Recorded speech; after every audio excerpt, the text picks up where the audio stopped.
Assalamualaikum warahmatullahi wabarakatuh. Video kali ini akan membahas Mujaddid abad pertama, Khalifah Umar bin Abdul Aziz.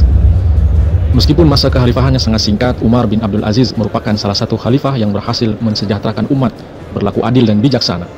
Beliau sangat dikenal dalam sejarah Islam, disebut sebagai Khulafaur Rasyidin kelima atau Umar kedua, juga sebagai Mujaddid di abad pertama Islam. Sebelum lanjut, silahkan teman-teman dukung kami dengan subscribe channel ini. Terima kasih. Umar bin Abdul Aziz lahir di Madinah pada 26 Safar 63 Hijriah atau 2 November 682 Masehi. Ayahanda beliau, Abdul Aziz, adalah putra Khalifah Marwan bin Al-Hakam yang merupakan sepupu Khalifah Utsman bin Affan radhiyallahu an. Sedangkan ibundanya, Laila, adalah cucu Khalifah Umar bin Khattab radhiyallahu an.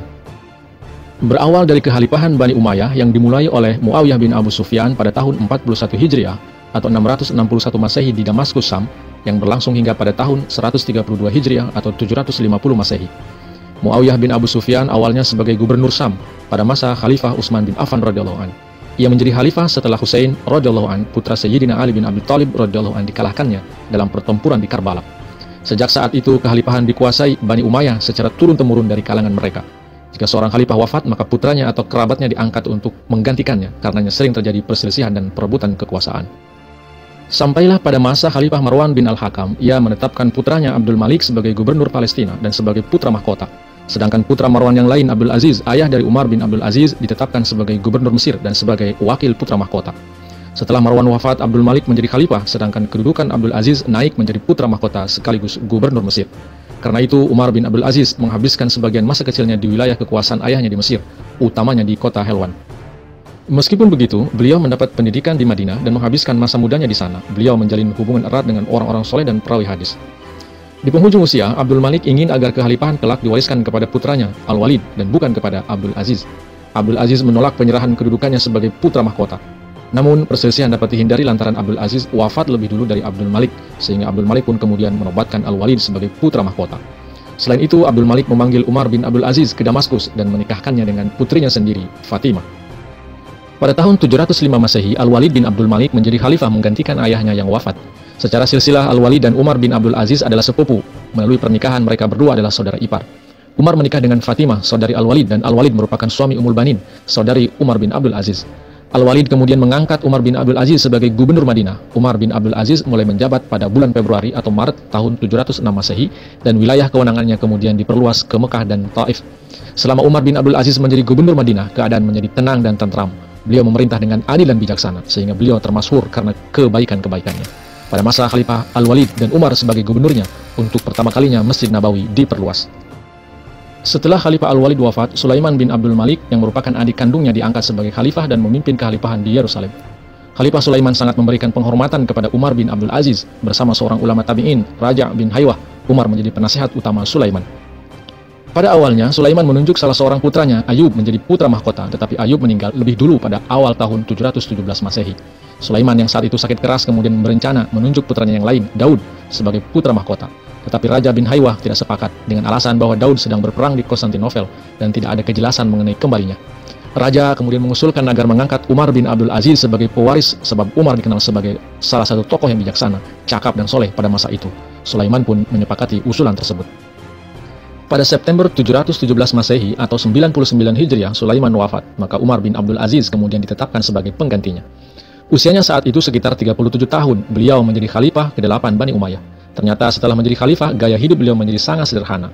Konon katanya, gajinya selama menjadi khalifah hanya 2 dirham per hari atau 60 dirham per bulan. Umar bin Abdul Aziz hanya memerintah sekitar 2 tahun 5 bulan. Dan nanti singkat, selama pemerintahannya, umat Islam merasakan ketenangan dan kedamaian, sebab sang khalifah telah memberi contoh dan teladan yang luar biasa bagi umat. Khalifah Umar bin Abdul Aziz melanjutkan program kesejahteraan dari beberapa khalifah Umayyah terakhir dan memperluasnya, termasuk program-program untuk anak yatim dan orang-orang miskin. Melalui teladan pribadinya, beliau menanamkan kesalehan, ketabahan, etika bisnis, dan kejujuran moral di masyarakat. Melarang pejabat negara untuk berbisnis dan mendesak semua pejabat untuk mendengarkan keluhan masyarakat. Tanah pengembalaan dan cagar alam yang diperuntukkan bagi keluarga para pejabat tinggi dibagikan secara merata pada masyarakat. Di masa Khalifah Umayyah sebelumnya, Muslim Arab memiliki hak istimewa terkait keuangan daripada Muslim non-Arab. Mu'alaf dari kalangan non-Arab tetap diwajibkan membayar pajak jizyah seperti saat mereka belum masuk Islam. Khalifah Umar kemudian menghapuskan kebijakan ini dan membebaskan semua Muslim dari pembayaran jizyah tanpa memandang asal-usul mereka. Khalifah Umar bin Abdul Aziz memerintahkan pengumpulan resmi hadis yang pertama kali karena adanya kekhawatiran akan hilangnya sebagian hadis. Sebagai Khalifah, Umar bin Abdul Aziz melaksanakan kewajiban dakwah dan tabligh Islam ke seluruh dunia.